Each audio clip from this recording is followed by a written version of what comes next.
wind has been unkind. It's been on a nose all the way up from Dartmouth, which you can see in the distance, and we're just turning a corner to go to Salcombe, and guess what? It's on the nose again. So we've tried to put the sails out, but it's just not having none of it. Stu's been telling some interesting facts about the little dots on the chart plotter, which are all shipwrecks. What were you saying about the shipwrecks, Stewie? Well, no, some of around here during the Second World War, they were practicing D-Day landings. A lot of Canadian troops were at landing craft, and they were practicing landing on the sandy beaches along here, slabs of sand, because it emulated the beach they were going to land on. And while they were carrying out these exercises, a German torpedo boat crept in unnoticed, got through all the bar screens and everything, and torpedoed and shot an awful lot of the landing craft, and I think over 250, 300 troops, don't quote me on that, but a significant number perished, mostly from drowning, because they were full kit, rifles and everything like that. Horrendous it was, and the whole thing was kept secret from the public, because they didn't want to demoralise the population, and it wasn't until after the war, I believe, facts became known. It's dreadful, it was. And this also along this coast, this start point here, seems to attract boats, because they're coming down the channel, relaxing, getting close to wherever they want to go. It just takes them into the rocks, into these headlands. So it's, from that point of view, it's not a pleasant part of the coast. Very sad. So we're just coming into Salcombe now, and sailboat in front. We've been just watching in awe.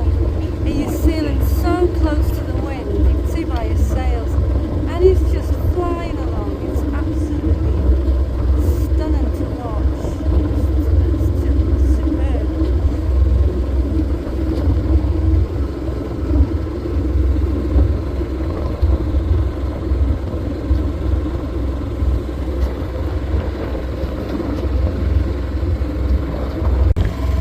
Just entering the harbour on the approach to Salcombe.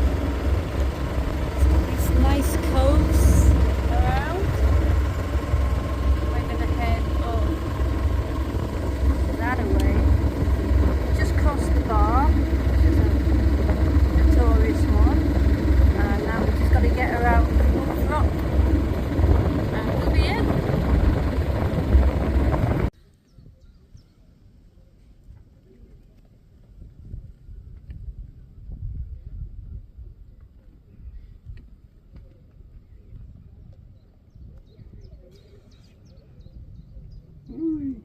I heard a snort. I thought it was Portia falling in. Well, good morning, sailors.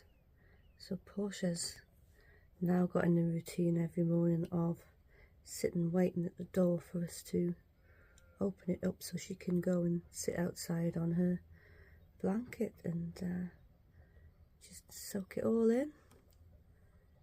And then she'll have a sit and look around for a bit, and then she'll curl up and have a little nap. But this seems to be a new morning routine now. Hey up, he's messing around again.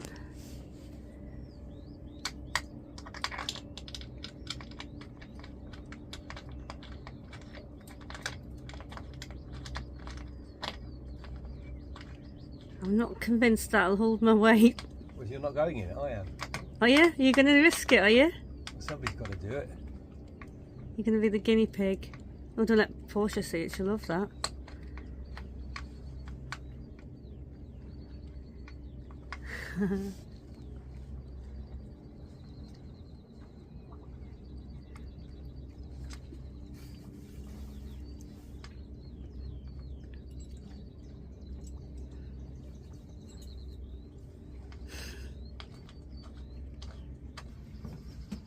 Oh God.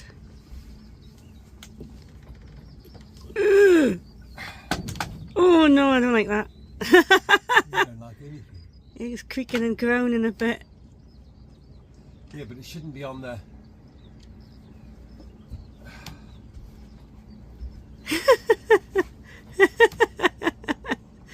Doof.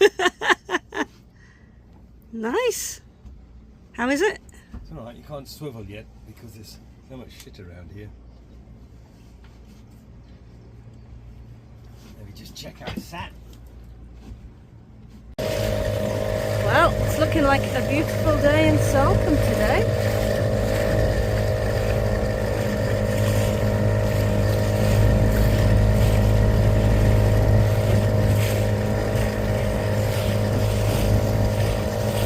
We're still in Devon.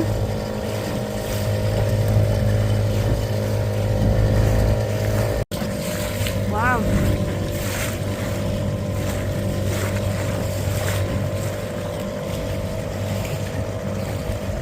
Busy place is Salcombe.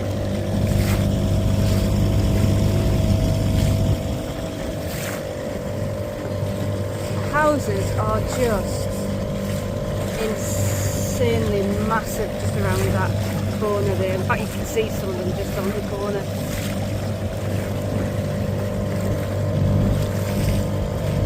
I looked at the prices last night for eating in some of the pubs and things, and yeah. Look at those two monster boats down there. Pricey. Oh yeah, those are two big motorboats, yeah. Wow. Gorgeous. And they're from Jersey. All Yeah. the money comes from Jersey. £20 for fish and chips. That's a regular fish and chips as well, you know.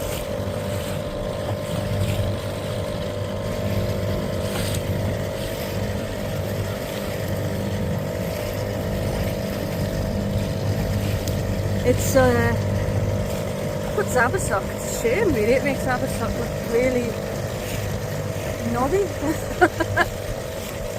Looks a bit more classy.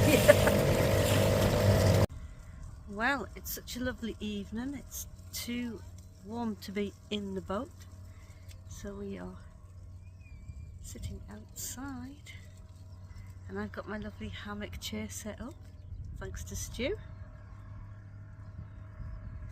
who is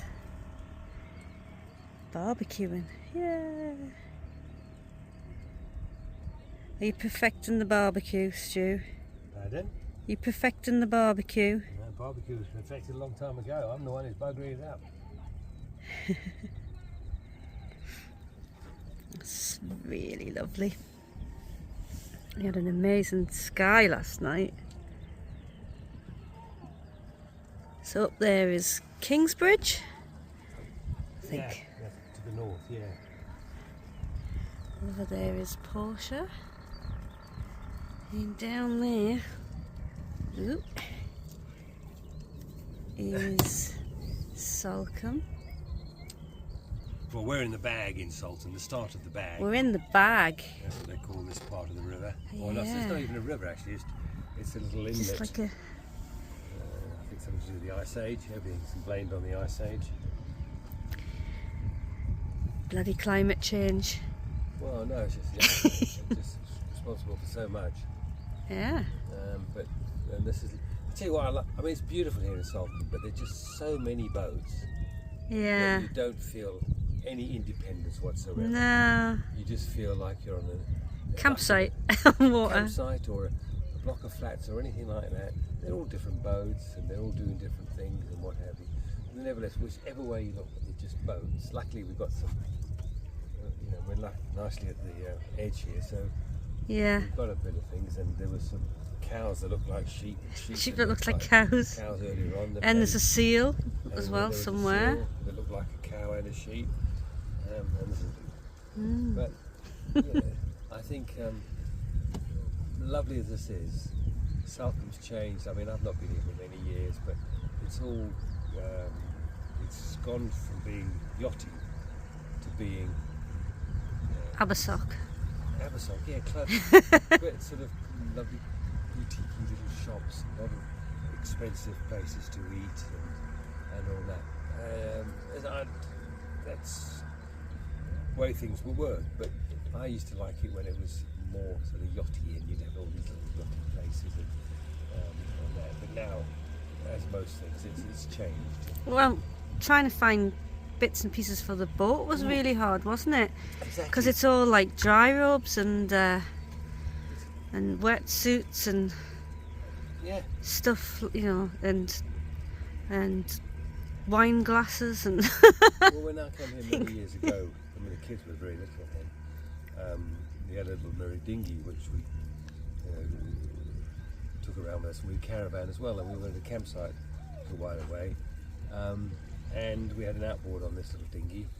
Unfortunately, the outboard gave problems, so I just went into town, and there was about 3 or 4 shops that had rows of outboards that you could choose, and I bought an outboard from one of the shops, and that sort of solved the problem what we had. But now, whoa, no, we haven't. Sorry, and you can't find a bloody outboard. You can find a dry rope though. You can find a dry rope. So it's a bit of a shame. Yeah. Am I a Luddite? No, I'm not a Luddite. Do I not hate progress? No, I don't hate progress. What I find unfortunate is the fact that, and this is probably something to do with the influx of holiday homes as well now. Yeah, they're all holiday lets, all the houses, aren't they? So you're getting a slightly different economy, and the town has to survive, and it can't survive on people like me coming here once in a while. It has to survive, but is that good progress? Not too sure it's good progress. It's progress, and people have to earn a living. So I shouldn't complain. But we've spent a fair few bob in the town. Oh, that ice cream was lovely, wasn't it? Well, not only ice cream, but if you have a bloody beer, you're contributing to most foreign countries' GDP equivalent. Not cheap for a beer. But hey ho, grumpy old man here. You are very grumpy. Well, no, I'm always grumpy. At least I'm consistently grumpy. It's these people who sometimes are grumpy and not sometimes grumpy. I'm always grumpy. Anyway, There's nothing like good consistency. I'm going to have my Prosecco and try and cheer up. Cheers. Seagull alert. Seagull alert.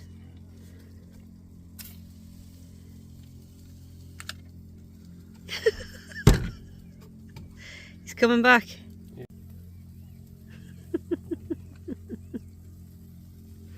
Just popped to Will's Marine to look at the outboards because we're not loving the one we've got, and the athlete is just rowing across now, so I'm about to catch him.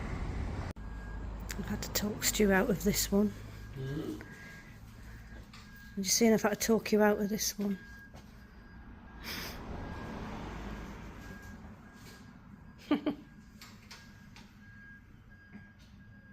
Nice.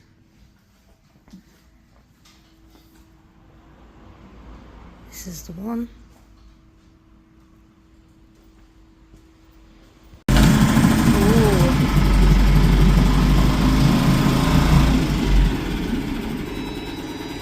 Got a nice tick over it, isn't it? Yeah, that's right. Yeah.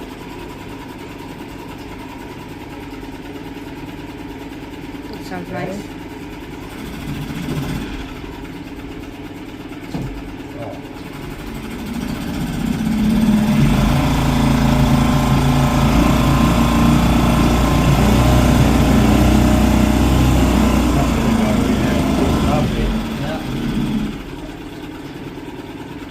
Stop.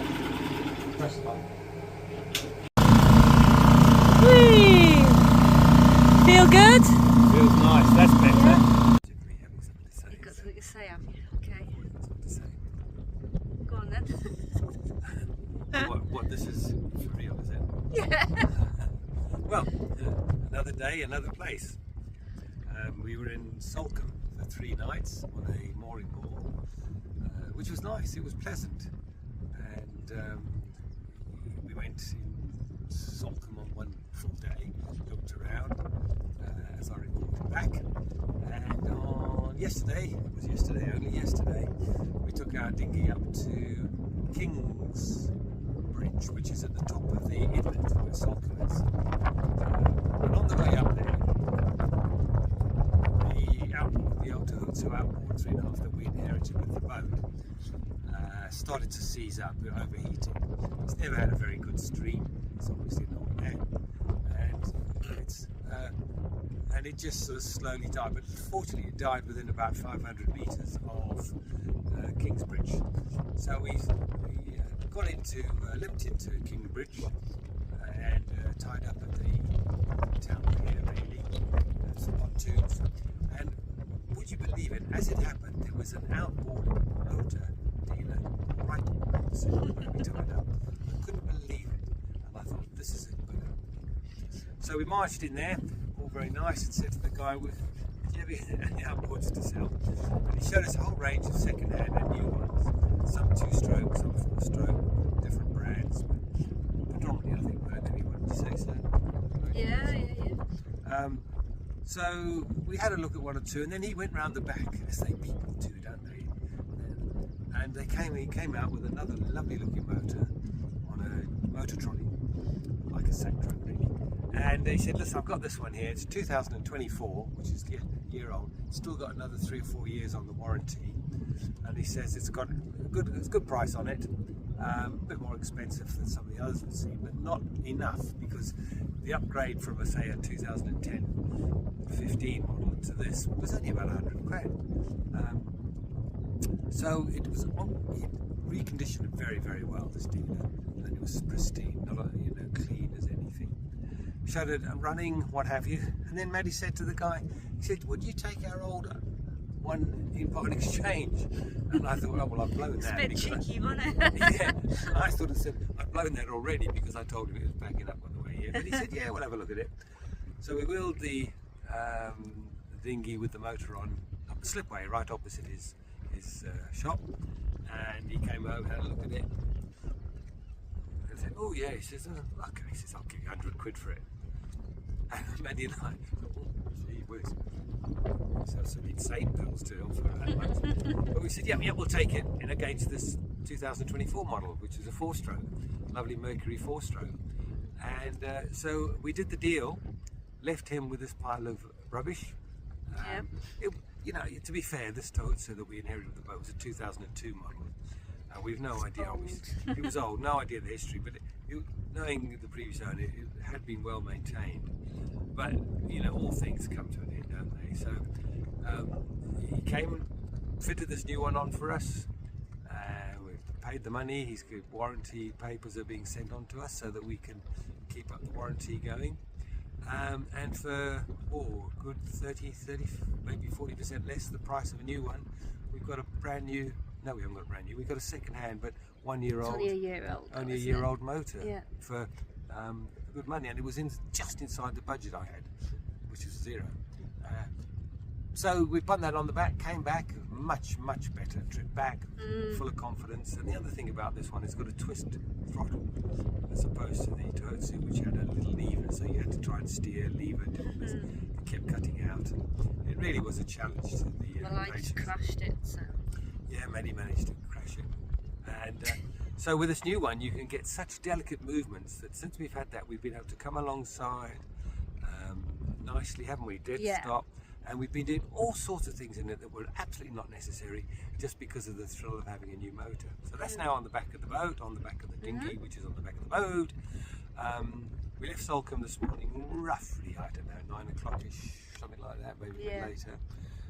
Went to the water, the pontoon, we filled up with water, headed off towards Plymouth with Hope Cove, with a little anchorage just around the corner, as a bolt hole. And we were doing lovely 6.5 knots just on the Genoa going across. And the gusts, the trouble is the gusts were going weird from about 15 to 20, 25 knots. And so we thought, we'll go to Plymouth. And then the reality set in that this fickle wind could die down. We would then be punching the tide in a boat that doesn't like to go punching tides. And so we made we came here to Hope Cove, which was really blowing when we came in, wasn't it? yeah. And we anchored here. The first time anchored, there was lots of kelp down, so it dragged. So we moved slightly more inboard between two two boats, and as we were dropping the anchor, inevitably somebody came out of their boat saying, "Oh, well, we're going to swing differently. We're going to do this differently. Yeah. We're going to do that differently," as if we'd never actually been on a boat before. And yes, we all do differently, but we're far enough away. You know, if you were in somewhere like the Mediterranean, you'd be considered miles apart. So we dropped the hook the second time into sand. It just dug in straight away beautifully. We've got about 30 metres of chain out on a scope of roughly 4 to 1, just till 5 o'clock today, when we're going to, hopefully this wind's coming, forecast to keep up about 15, maybe 3 or 4.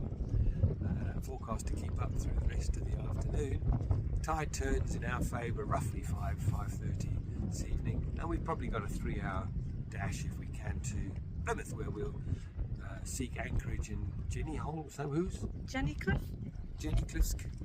Bay. Cliff Bay or something. Yeah, I really couldn't hear you say that. Full of euphemisms. But, so that's what the plan is. So we're sitting out at the moment. It's quite windy in this bay, but nothing like it is further out to sea. It's quite refreshing. It's quite refreshing, and Maddie's going to make a beef bouillon. Yeah. We're going to have that at lunch, so have a main meal at lunchtime. Yeah, because we're getting late, won't we? So. Yeah, we'll get a bit too late to start eating a nice meal. Yeah. It gives us something to do, and we'll probably go have a look around this little village about 3 o'clock today. Yeah. The tide's just about high tide, so the wind's got up with it, but that'll go down as we go through the afternoon. Yep. Maddie, anything to say, Maddie? The windlass worked. Oh, Maddie's anchoring, yeah. Because Maddie lost confidence because I don't know if you recall, the windlass had jammed up. Yeah. I don't know where it was. In Orkney, several times. Yeah, but in Orkney, and then it jammed because the chain wasn't dropping. It was dropping down into the anchor locker very well, building up and just locking. So when we got to wherever we got to, and I can't remember where it was, as we sailed across from Orkney to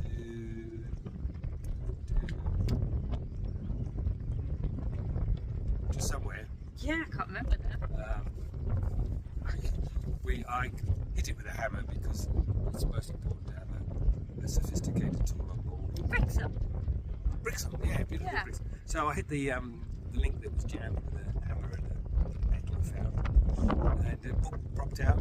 Came here, and Maddie had lost all confidence. She didn't want to do it. She didn't want to raise it. Didn't want to drop the anchor. Didn't want to do anything. So we came in here. So the first time we anchored, got in kelp. Maddie didn't panic. Said, "Oh no, we're in kelp. Let's go further in."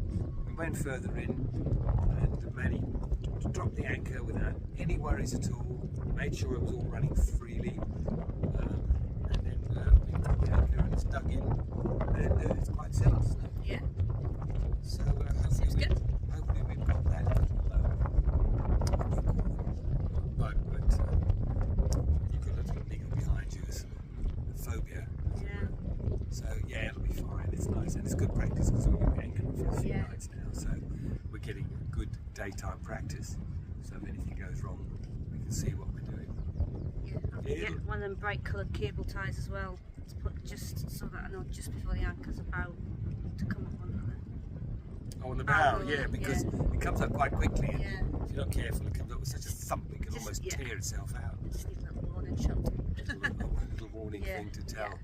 Hang on a minute. I'll do that. In 5 metres, the anchor's going to appear out the water and over the top, and you can it. start acting accordingly. Slow down, So we're learning a lot on this trip, a hell of a lot, aren't we? Yeah. And as we're learning, like the dinghy now, we're getting used to getting it off the boat because it's up and down off those davits constantly.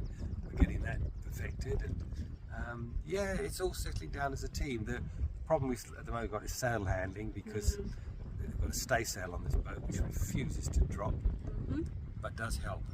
Adds another knot. And so we're going to just before we get going, it's 5 o'clock today, we'll go across the bay, I think, on mainsail and headsail, and don't bother with the staysail until I can develop a better downhaul system, i.e. something that hauls it down. Because the last one got tangled, but I've got a Mark II in my mind, so we'll try that shortly. Okay. See you later.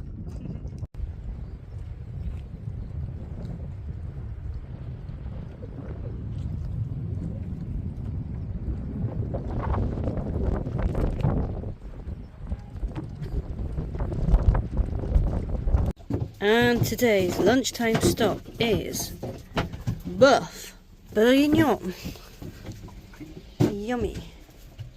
At our lovely anchorage. But I'm eating mine inside because I'm going to get really hot. It's hot outside, yeah, keep inside. We're on our way to Plymouth and we're waiting for the tides to turn in our favour. So we've done a lunchtime stop off at Hope Bay. Hope Cove.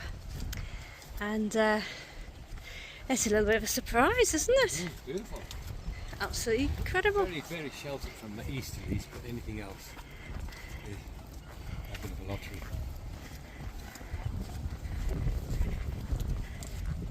It just so happens that the easterlies at the moment. Yeah. That's why we've grabbed the opportunity to Hide it here. and try and get across to Plymouth on the tide Yeah. with the wind behind us. Always the first, and we like that. That's why we're in that curve. It consists of 2 bays, doesn't it? Yeah. Lovely little cottages. Yeah. And bars. I don't know what that way, yeah.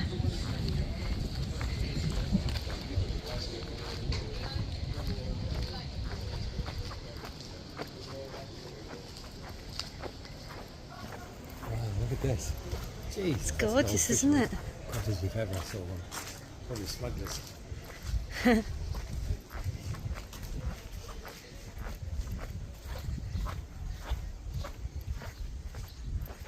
It's not wet shoes squeaking.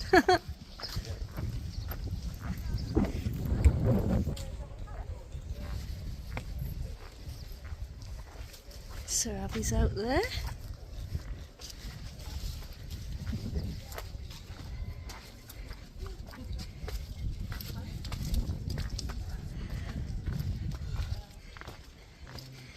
There's a little cafe up there and they got very resourcefully used old cable cars for dining areas and old boats and things. It's very cute.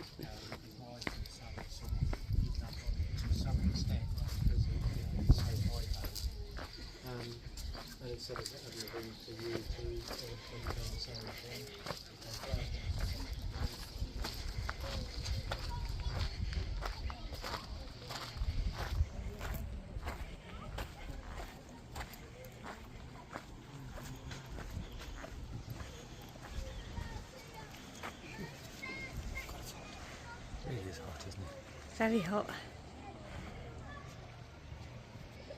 Yeah, I'm a fan. You a fan? Of this? Yeah. Big fan. Big fan. Fabulous. But easterlies especially. Oh, And very light in the other direction. Beautiful. my I mean, we could goodness. come right in close. We Yeah, stayed outside.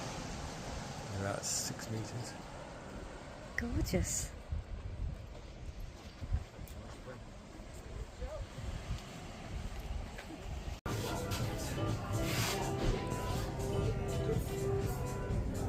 Got an old Atari over there.